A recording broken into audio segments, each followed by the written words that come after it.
Post office ও ভূমি রাজস্ব দপ্তরে কি কাজ হয় পড়ুয়াদের মধ্যে তুলে ধরতে অভিনব উদ্যোগ গ্রহণ করল জলপাইগুড়ি শহরের দুটি স্কুল। ঊর্ধ্বতন কর্তৃপক্ষের নির্দেশে বুধবার রাষ্ট্রীয় বালিকা বিদ্যালয় ও সোনালী গার্লস স্কুলের কন্যাশ্রী পড়ুয়াদের পাশাপাশি অষ্টম থেকে দশম শ্রেণীর পড়ুয়াদের এই কর্মসূচিতে সামিল করা হয়। বড় পোস্ট অফিসের লেটার বক্সের কাজ কি, মেল কিভাবে করা হয়, সেভিং অ্যাকাউন্টের পাশাপাশি আধার সেন্টারে কিভাবে কাজ করা হয় তা তুলে ধরা হয়েছে পড়ুয়াদের।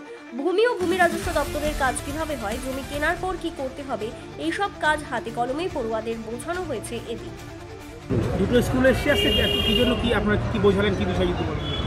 একটা গভর্নমেন্ট গার্লস স্কুল থেকে এসছে, মেয়েরা এসেছিল, আর একটা আছে সোনালী গার্লস।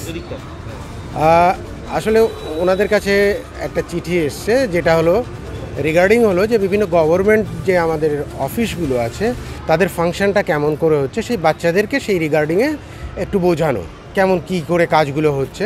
তো ওনারা আমাদের কাছে অলরেডি একটা চিঠি প্লেস করেছে যে এরকম ওনারা 15-16 জন বাচ্চাকে নিয়ে গভর্নমেন্ট গার্লস এসেছিলো।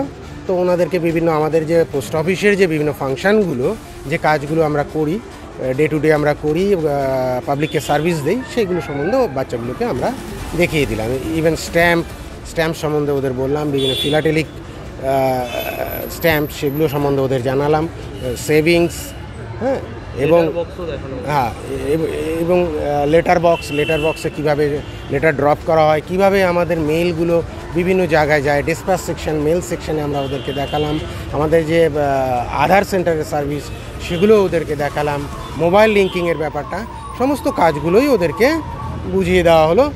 অ্যাটলিস্ট ওরা হ্যান্ডস অন একটা আমাদের কাজকর্ম সম্বন্ধে একটা ওদের আইডিয়া হলো। কোন ক্লাসের ছাত্রীদের আছে আজকে ওরা যে নিয়ে এসেছিলেন গভর্নমেন্ট গার্লস ক্লাস 9-এর স্টুডেন্টদের নিয়ে এসেছে। আপনার নাম পরিচয়? আমি Bipul Sarkar, marketing executive, Jalpaiguri head post.